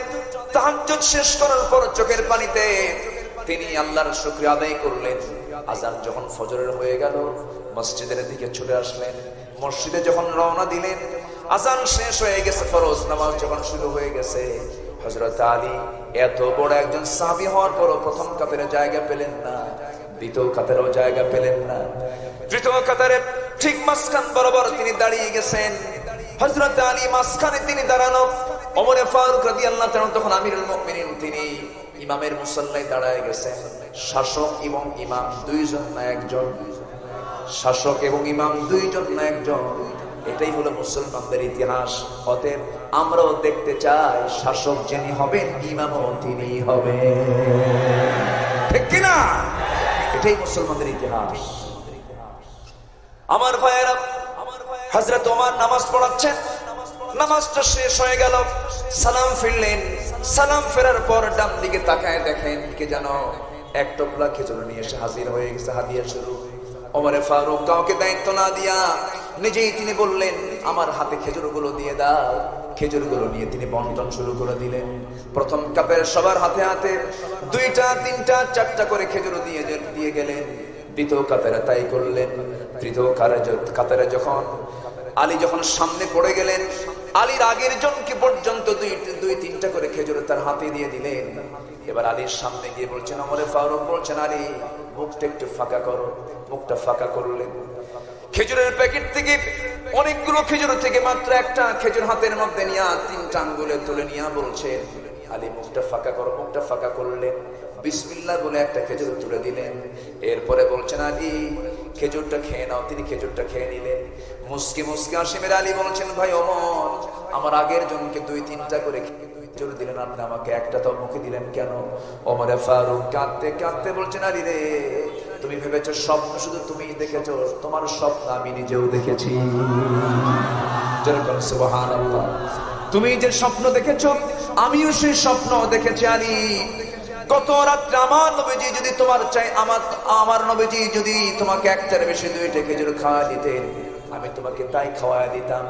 আমি কি নবীর চাইতে বেশি কিছু করতে চাই নাকি? নবীজি যা করেছেন আমি তাই আদায় করলাম। জোরে বলি সুবহানাল্লাহ। স্বপ্ন পর্যন্ত তাদের এক হয়ে যেত। আল্লাহ বলছেন, তোমরা ভ্রাতৃত্বের বন্ধনে আবদ্ধ হয়ে যাও। ইমানের সম্পর্ক সবচেয়ে বড় সম্পর্ক। ভাই ভাই সম্পর্ক ছিন্ন হতে পারে, ঠিক কিনা? ছিন্ন হতে পারে না? ছিন্ন হতে পারে। বাপ বেটার সম্পর্ক ছিন্ন হয়ে যেতে পারে। নূহ আলাইহিস সালাতু ওয়াস সালাম আল্লাহর নবী, তার ছেলে কি? তার ছেলে কি? কাফের। তার ছেলে কি? কাফের। বাপ হলো নবী, ছেলে হলো কাফের। ইব্রাহিম আলাইহিস সালাতু ওয়াস সালাম হচ্ছেন নবী, বাপ আসর হলো কাফের। কাফেরের ছেলে ইব্রাহিম আর নবীর ছেলে কাফের। আছে না নাই বলেন? আছে। অতএব সম্পর্ক হবে আত্মীয়তার বন্ধন মূল না দ্বীনি বন্ধন মূল? কিসের বন্ধন মূল? দ্বীনের বন্ধন। আল্লাহ দ্বীনের বন্ধনটা চাচ্ছেন। এরপরে বলছেন, এই ভ্রাতৃত্ব তৈরি হলে তোমরা কি করবে? 4টা কাজ করবে। কয়টা কাজ করবে? 4টা কাজ। আমাদের একটু সময় লাগে। 2-3 ঘন্টার সময় হলে একটু মজা করে কথা বলা যায়। সময় তো একটু কম। এরপরে কিছু সময় চলে গেছে, একটু মাইকের মধ্য দিয়ে চলে গেছে, ওরে ধমক টমক দিয়েন না। যা হয়েছে হয়েছে। শেষ ভালো যার, মোটামুটি ভালো বলি আলহামদুলিল্লাহ। যারা মাহফিল কর্তৃপক্ষ আছেন ওরে যেন ধমক টমক দেন না। যা হয়েছে হয়েছে। আমরা ধৈর্য ধরবো। জোরে বলি ইনশাআল্লাহ। আর জোরে বলি ইনশাআল্লাহ। আমার ভাইয়েরা, 4টা কাজ আমরা করব ভ্রাতৃত্ব তৈরি করে। আমরা মুমিন, আমরা ইমানদার। আমাদের এই সম্পর্ক জান্নাত পর্যন্ত গড়াতে চাই আমরা, ঠিক কিনা? ইমানদারের সম্পর্ক কোথায় পর্যন্ত যাবে? জান্নাত পর্যন্ত। আর ভাই ভাইয়ের সম্পর্ক দুনিয়াতেই শেষ হতে পারে। শেষ হতে পারে যদি ইমান না থাকে, ঠিক কিনা? এই জন্য ভ্রাতৃত্বের বন্ধনটা আমরা তৈরি করবো হচ্ছে ইমানের ভিত্তিতে। কিসের ভিত্তিতে? আল্লাহ কাকে বেশি ভালোবাসেন? আল্লাহ তাকেই বেশি ভালোবাসেন। ইন্নাল্লাহা ইউহিব্বুল্লাযীনা ইউকাতিলুনা ফী সাবীলিহি সাফফান কাআন্নাহুম বুনয়ানুম মারসুস। আল্লাহ রাব্বুল আলামিন ওই সমস্ত বান্দাকে সবচেয়ে বেশি ভালোবাসেন যারা সীসা ঢালা প্রাচীরের মতো কাতারবদ্ধ হয়ে ভ্রাতৃত্বের বন্ধনে আবদ্ধ হয়ে যারা আল্লাহর পথে বাতিলদের বিরুদ্ধে মোকাবেলায় দাঁড়িয়ে যায়। জোরে বলে সুবহানাল্লাহ। আল্লাহ তুমি সবাইকে কবুল করে নাও। 4টা কাজ আল্লাহ পাক করতে বলছেন। নাম্বার 1 হচ্ছে তারা কি করবে? সৎ কাজের আদেশ দেবে, অসৎ কাজের বাধা দেবে, সুদ বন্ধ করবে, যাকাত চালু করবে, ঠিক কিনা? বেহায়াপনা, জেনা, ব্যভিচার বন্ধ করে পর্দার বিধান জারি করবে। এটা হচ্ছে ইমানদারের কাজ। এরপর ওয়ায়ানহাউনা আনিল মুনকার, অসৎ কাজের বাধা দেবে। যেখানেই অন্যায় সেখানেই প্রতিরোধ গড়ে তুলবে, ঠিক কিনা? ইমানদারের কাজ দেখবে। ওয়ায়ুকিমুনাস সালাহ, নামাজ কায়েম করবে। ওয়ায়ুতুনাস যাকাত, যাকাত আদায় করবে। নফল মনে করে না ফরজ মনে করে? নফল না ফরজ? ফরজ। ওয়ায়ুতিউনা আল্লাহ ওয়া রাসূলা, এবং আনুগত্য করবে জীবনের সকল জায়গায় 2 জনের, এক আল্লাহ, দ্বিতীয় হচ্ছেন মুহাম্মদ সাল্লাল্লাহু আলাইহি ওয়াসাল্লাম। এই 4টি কাজ যদি করতে পারো, আল্লাহ বলছেন এই সমস্ত বান্দা হচ্ছে আমার রহমত প্রাপ্ত বান্দা। আমি এদেরকে মাফ করে ওয়া'দাল্লাহুল মুমিনিনা ওয়াল মুমিনাত জান্নাতিন তাজরি মিন তাহতিহাল আনহার, এই সমস্ত বান্দার জন্য আমি আল্লাহ জান্নাতের ওয়াদা পর্যন্ত করে দিলাম। যাও জোরে বলি সুবহানাল্লাহ। আসেন দোয়া করি। আজান হয়ে গেছে আরো 25 মিনিট আগে, আর একটু দেরি করবো আমরা। ফতুয়ার জন্য প্রস্তুত আছে কিছু লোক, আছে না নাই বলেন তো? ভুল ধরার জন্য কিছু লোক আছে না নাই? আছে। দয়া করে বৃহত্তর দিক মুক্তাজায়ে হাল, একটু নামাজ পড়তে বিলম্ব হলো, এটা নিয়ে যেন কোনো কানাকানি ঘুষোঘুষি না হয়, ঠিক কিনা? নামাজটা আমরা আদায় করবো, জোরে বলি ইনশাআল্লাহ। এখনো হাতে মাগরিবের ওয়াক্ত আছে, মাগরিব আসবে এখনো 1 ঘন্টা পর, 1 ঘন্টা 10 মিনিট পরে মাগরিবের আজান হবে। এখনো সময় আছে না নাই? আছে। আমরা শেষ করব, দোয়া করব। দোয়ার দিকে আমরা আস্তে আস্তে যাচ্ছি। কেউ উঠবেন না, একজন ভাইও নড়বেন না। আমরা আল্লাহর কাছে চাইবো কার কাছে? এখানে কিছু মাহফিলের ঘোষণা আছে, এটা মাহফিলের আমার মনোজাদের পর দেব। আমরা সময়টা ক্ষেপণ করতে চাচ্ছি না। আমরা চাইবো কার কাছে? আসতে বলবেন না, কার কাছে? আমরা মাফ চেয়ে নেব আল্লাহর কাছে। সবাই বলে সুবহানাকাল্লাহুম্মা আশহাদু আল্লা ইলাহা ইল্লা আনতা আস্তাগফিরুকা ওয়া আতুবু ইলাইকা। চিৎকার মেরে বলি, ইয়া আল্লাহ, ইয়া রহমান, আমার জীবনে সাগীরা কবীরা, ছোট বড় সব গুনাহ তুমি আল্লাহ মাফ করে দাও। জোরে বলুন ইয়া রাব্বাল আলামিন। এখানে অনেক ইউটিউবাররা এসেছেন, ক্যামেরাম্যান যারা আসছেন, দয়া করে দিনের সাথে আপনারা এটাকে অনলাইনে দিবেন, যেন উল্টাপাল্টা যেন কোনো কিছু থাম্বনেল না আসে, এটা একটু খেয়াল করার চেষ্টা করবেন। তারা কিন্তু অনেক বিপদে ফেলে দেয়, মুখোমুখি করে দেয়, এরকম হয় না? এই জিনিসটা আপনারা একটু খেয়াল করবেন। আল্লাহ তাদেরকে দ্বীন অনুভূতি নিয়ে কাজ করার তৌফিক তুমি আল্লাহ দিয়ে যাবে। জি, আর যারা আছেন বসে দাঁড়িয়ে, মেহেরবানি করে বসে পড়ো। আমরা যেখানে আছি আমরা চাইবো আল্লাহর কাছে, তাই না? একটু বিনয়ী হয়ে আমরা আল্লাহর কাছে একটু চাবো, একটু বসে পড়ো। আমরা একদম নীরব হয়ে, আসরের সময় দোয়া কবুল করেন কে? আল্লাহ। আমরা দোয়া করব, এরপরে মুখে আজান হবে, এরপরে নামাজের জন্য 10 মিনিট সময় দেওয়া হবে। 4:40-এ আমরা এশার কি বলে আসরের নামাজ আমরা আদায় করব। জোরে বলি ইনশাআল্লাহ, জোরে বলি ইনশাআল্লাহ। ছোট্ট, আমাকে অনেকেই গজলের অনুরোধ করেছেন, শোনাবো ছোট্ট একটা। অনেকেই বলেছেন, তাছাড়া অনেকে এটা অপূর্ণ থেকে যাবে, আমাকে বারবার বলেছেন। খুব সুন্দর করে তিনি একটা কবিতা তিনি লিখেছেন, দেখি আমি একটু চেষ্টা করছি। ঘন দুর্যোগ পথে দুর্ভোগ, তবু চল, পাহাড় বনানি পেরিয়ে সেনানি ভাই, মিথ্যার জগৎ দল। ঘন দুর্যোগ পথে দুর্ভোগ, তবু চল, পাহাড় বনানি পেরিয়ে সেনানি ভাই, মিথ্যার জগৎ দল। মজলুমানের মৃত্যু তুহিন হৃদয়ে, আনাশ্বাস রক্ত সূর্য উদয়ে। হেরার গুহার উদ্ভাসে ফের, হেরার গুহার উদ্ভাসে ফের, জাগা জনতার প্রাণতল। ঘন দুর্যোগ পথে দুর্ভোগ, তবু চল, পাহাড় বনানি পেরিয়ে সেনানি ভাই, মিথ্যার জগৎ দল। তিমির কুহেলি ঠেলে আনতি শুক্লা, নিদালি হৃদয়ে জালমলা নলকা। তিমির কুহেলি ঠেলে আনতি শুক্লা, নিদালি হৃদয়ে জালমলা নলকা। হেজাজের ঝড়ে জনপদে আন বন্যা, কোরআনের সুধা পিহক ধরা ধন্না। নয়া খেলাফত রাশেদার দিন, গোচাক জাহিলি প্রলাপ ছল। ঘন দুর্যোগ পথে দুর্ভোগ, তবু চল, পাহাড় বনানি পেরিয়ে সেনানি ভাই, মিথ্যার জগৎ দল। ঘন দুর্যোগ পথে দুর্ভোগ। কেউ তো কিছুই বললেন না। আল্লাহ সবাইকে বোঝার তৌফিক দান করুন। আসুন আমরা দোয়া করি। আমরা চাইবো কার কাছে? আল্লাহর কাছে। আল্লাহুম্মা আমিন। রব্বানা যালামনা আনফুসানা ওয়া ইল্লাম তাগফির লানা ওয়া তারহামনা লানাকুনান্না মিনাল খাসিরিন। আয় আল্লাহ তাআলা দিনের বেলা হাজার হাজার তোমার মুসলমান নরনারীকে নিয়ে তোমার দ্বীনের কিছু আলোচনা করে আলোচনা শেষান্তে তোমার শাহী দরবারে কাঙ্গাল ভিখারির মতো দুটো হাত পেতে আছে আল্লাহ। গুনার দিকে নজর দিও না, বান্দা মনে করে তামাম জীবনের সমস্ত গুনাহগুলো তুমি আল্লাহ দয়া করে মাফ করে দাও। জনম দুঃখিনী মা, জনম দুঃখী বাপ জান যারা চলে গেলেন, জিন্দেগীর গুনাহগুলো মাফ করে দাও, কবরগুলোকে জান্নাতের টুকরা বানায়া দাও। অনেক আলোচনা শেষ করে বাড়ি ফিরে যাব, বাড়িতে ফিরে গিয়ে দেখবো আমার ছেলে আছে, মেয়ে আছে, বউ আছে, বাচ্চা আছে, কিন্তু মাটা নাই, বাবাটা নাই। ও আল্লাহ মেহেরবানি করে সে আব্বা আম্মার জন্য দোয়া করি যে আব্বা আম্মা যাদের চলে গেছেন কবরগুলোকে তুমি আল্লাহ জান্নাতের টুকরা বানায়া দাও।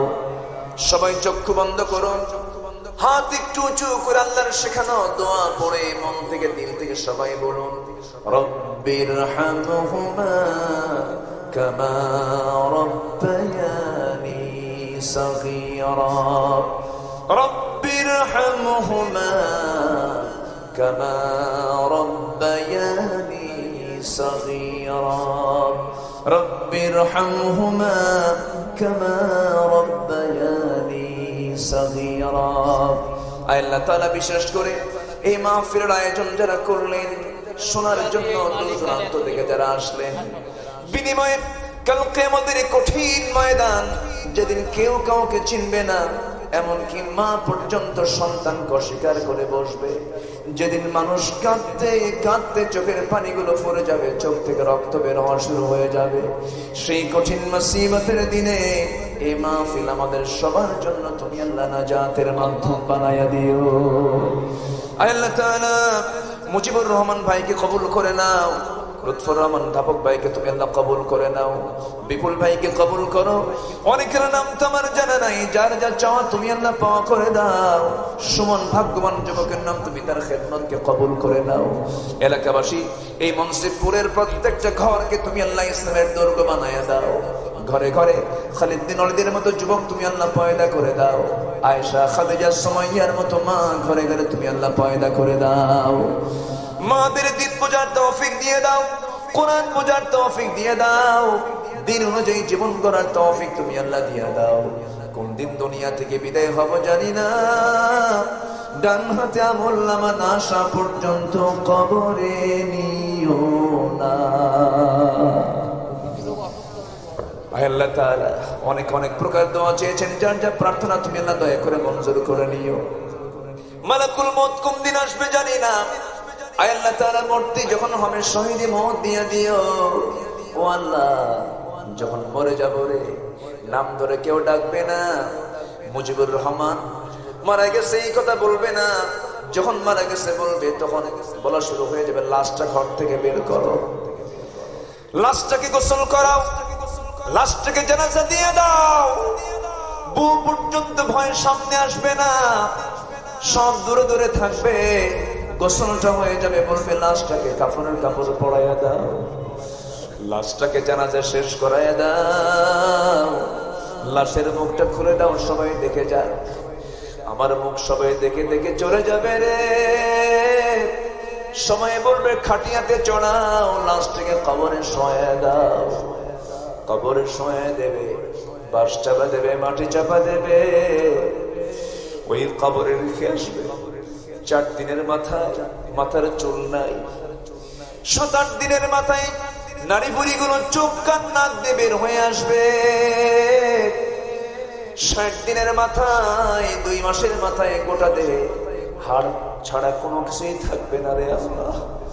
বুঝতে পেরেছি তুমি ছাড়া কোনো বন্ধু আমার নাই, মেহেরবানি করে তোমার পথে টিকে থেকে তোমার হক আদায় করার তৌফিক আল্লাহ তুমি আমাদের দিয়ে দিও।